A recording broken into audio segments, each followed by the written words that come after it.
출출할 때 맡는 음식 냄새 정말 참기 힘들죠? 자동으로 침이 고이고 배에서는 꼬르륵 소리가 나는데요. 특히 맛있게 끓인 라면은 배고픈 사람 앞에서 가장 저렴한 무기가 되죠. 한국인들의 라면 사랑, 한국의 라면 문화는 독보적인 수준입니다. 통계만 봐도 알 수 있죠. 2019년 세계 인스턴트 라면협회 통계 자료에 따르면 한국은 1인당 라면 소비량 세계 1위 국가로 연간 1인당 평균 라면 소비량이 무려 74.6개에 달합니다. 한 사람당 한 달에 라면 6봉지 이상, 일주일에 한 봉지 이상을 먹는 셈이죠. 라면 소비량 자체만 보면 인구가 많은 중국이 1위인데 그 중국 시장을 꽉 잡고 있는 것도 바로 한국 라면입니다. 벌써 냄비에 물을 올려야 할 것 같죠?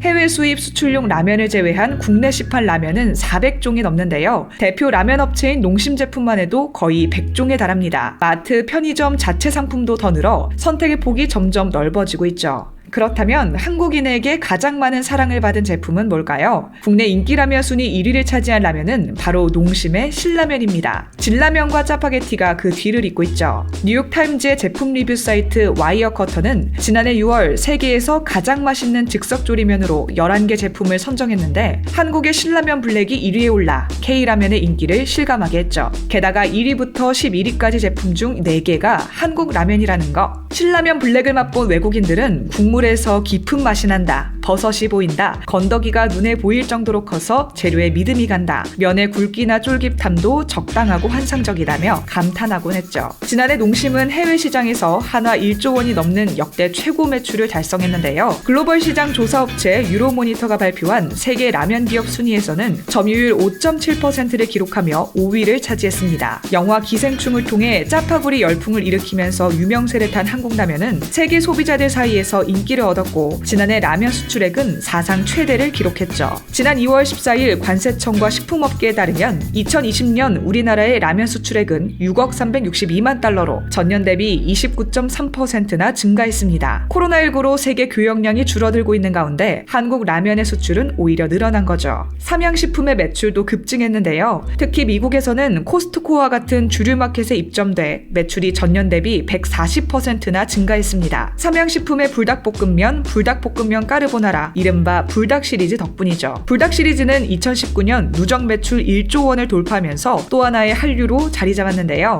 불닭 챌린지, 불닭볶음면을 먹어본 외국인의 반응은 유튜브의 인기 콘텐츠가 됐죠. 영화 기생충뿐 아니라 마케팅, 유튜브 방송 등 각종 SNS를 활용한 조리법 소개, 해외 반응 콘텐츠들이 수출 증대에 큰 몫이 된 겁니다. 각국에서 다양한 조리법으로 한국 라면을 즐겨 먹는 영상들은 꾸준히 인기를 끌고 있는데요. 해외에서도 발음 그대로 표기되고 있는 먹방은 콘텐츠 강국 대한민국이 탄생시킨 장르죠. 러시아에서만 50억 개가 넘게 팔리면서 러시아 국민 라면이 된 팔도 도시락면은 부드러운 맛을 선호해 라면에 마요네즈를 넣어 먹는 러시아인의 성향을 고려해 제품 내 마요네즈를 별첨하는 등 맞춤형 마케팅으로 현지 입맛을 사로잡았죠. 마요네즈를 넣은 라면이라니 먹어보진 않았지만 그 맛이 어떨지 궁금해지네요. 라면이 전 세계에서 사랑을 받으면서 그 레시피도 정말 다양해진 것 같습니다. 한국 라면은 서양보다 상대적으로 라면에 더 익숙하고 소비량이 더 높은 아시아 지역에서 많은 사랑을 받고 있습니다. 동남아 지역에서 K누들로 통하는 한국 면 상품 가격은 현지 제품보다 3배가량 비싼데도 없어서 못 파는 지경이라고 하네요. 한국 라면은 국물 라면에 익숙하지 않던 동남아 현지인들의 입맛도 바꿔놓고 있죠.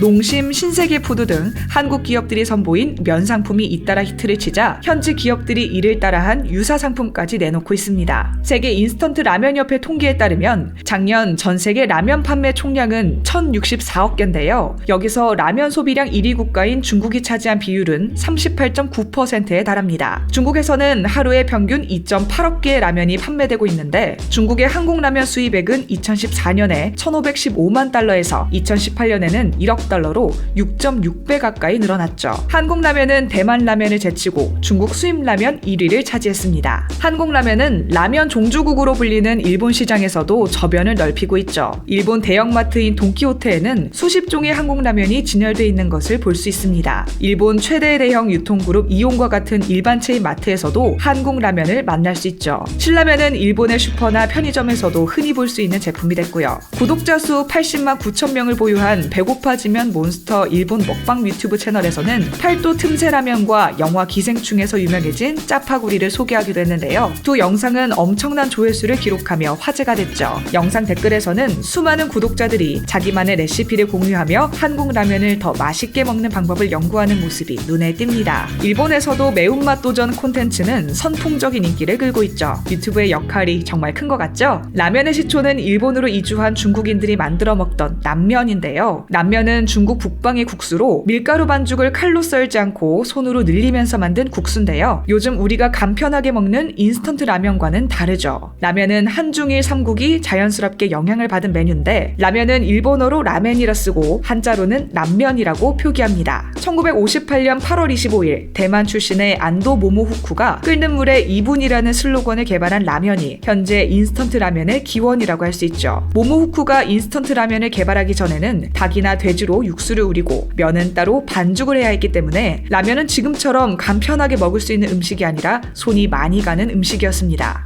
당시 쉰을 바라보는 나이에 여러 사업에 실패해 무일푼이었던 모모후쿠가 라면에 승부를 건 것은 2차 세계대전 이후 식량난에 시달리던 일본에서 간단하게 조리해 손쉽게 먹을 수 있는 식품이 성공할 거라고 예측했기 때문이죠. 그는 추운 밤 라면을 먹기 위해 사람들이 길게 줄을 늘어선 것을 보고 간편하게 먹을 수 있는 인스턴트 라면을 개발하기로 마음먹었다고 합니다. 그는 자신의 집마당에 실험실을 만들고 라면 개발을 시작했는데, 부인이 튀김을 만드는 것을 보고 순간 유혈건조법을 적용해 세계 최초의 인스턴트 라면인 니신 식품의 치킨 라면을 탄생시켰죠. 1971년 등장한 컵라면도 모모후쿠의 작품입니다. 그는 97세가 되던 해 2006년 서울에서 열린 세계 라면총회에 참석해 이 나이에 이렇게 건강한 것은 라면이 건강에 좋다는 것을 보여준다고 말했습니다. 대단한 라면 부심이죠. 확실히 요즘은 라면 종류도 다양하고 튀기지 않은 면을 선보이는 등 좋은 재료를 사용해 인스턴트는 무조건 건강에 좋지 않다는 인식에도 변화가 생기고 있죠. 미역국 라면, 북어국 라면, 설렁탕면, 김치찌개 라면에 부대찌개 라면, 생 바지락이 들어간 바지락 칼국수면, 새로운 라면이 출시될 때마다 먹어보는 재미도 쏠쏠합니다. 종류가 하도 다양해서 아직도 먹어보지 못한 한국 라면이 많은 것 같네요. 우리나라에서는 언제부터 인스턴트 라면이 마트 한 코너를 차지하게 됐을까요? 우리나라 최초의 라면은 1963년 9월 16일에 출시된 삼양라면인데요. 등장 배경은 일본과 비슷합니다. 일제강점기와 6.25 동란으로 피폐해진 한국의 식량난 타개가 목적이었죠. 주식인 쌀을 대체하면서도 쉽고 간단하게 먹을 수 있는 식품을 공급하기 위해 라면을 만들기 시작한 겁니다. 삼양라면은 주황색 표지 아래 닭고기 스프와 중량 100g으로 당시 10원의 가격에 판매됐습니다. 당시 삼양라면은 제2의 쌀이라는 키워드로 홍보에 나섰는데, 짜장면이 20원, 커피 한 잔이 35원 하던 시절 10원이라는 가격은 상대적으로 저렴했죠. 처음에는 라면 자체가 우리나라 사람에게 낯설어 잘 팔리지 않았다고 합니다. 딱딱하고 꼬불꼬불한 면에서 어떤 맛이 날지 예측하기 어려웠겠죠. 출시 초반 외면받던 라면은 박정희 정권에서 분식장려 운동을 시작하면서 불티나게 팔리기 시작했습니다. 분식장려 운동이란 미국의 원조 물자인 밀가루를 이용해 음식을 만들어 먹도록 한 운동이죠. 밀가루로 만든 라면은 자연스럽게 매출이 급증했고 애초 생산 의도대로 제2의 쌀이 됐죠. 1965년 라이벌 롯데공업이 라면 업계에 뛰어들면서 소고기 국물 라면이 대세로 떠올랐습니다. 최초 삼양라면은 일본 등 앞서 등장한 기존 라면들과 마찬가지로 닭고기 국물을 베이스로 만들어졌는데, 롯데는 한국인이 선호하는 소고기 국물로 승부를 걸었던 겁니다. 이어 1986년 농심의 신라면이 출시되면서 한국만의 매운 라면이 탄생하게 됐죠. 농심은 신라면 출시 이후 삼양을 앞서기 시작했고, 이후 매운 라면은 한국 라면을 대표하는 특징으로 자리 잡았습니다. 온라인 시장이 지금처럼 발전하기 전까지 신라면은 관광객들의 한국에 가면 꼭 사야 되는 것 리스트에 포함되어 있었죠. 한국인의 매운맛에 익숙하지 못했던 외국인들이 시원하다를 연발하며 맛있게 라면을 먹는 모습도 더 이상 낯설지 않은 장면이 된 것 같습니다. 라면도 맵고 김치도 매운데 한국 사람들은 왜 그 두 개를 같이 먹는 거야 하던 일반적인 반응도 한참 지난 과거의 일이 됐죠. 일본의 치킨 라면을 보고 내용물이 부실하다, 맛없어 보인다, 또 치킨이야? 너무 싱겁다, 심드렁한 반응을 보이는 외국인이 많아진 것도 아이러니한 일입니다. 명색이 라면 종주국이었던 일본인데 말이죠. 이와 관련된 여러분의 다양한 의견 댓글로 남겨주시면 감사하겠습니다. 혹시 주식하시나요? 140만 투자자들이 인정하는 최고의 전문가들에게 받은 급등 종목, 화면 클릭하고 무료로 받아가세요.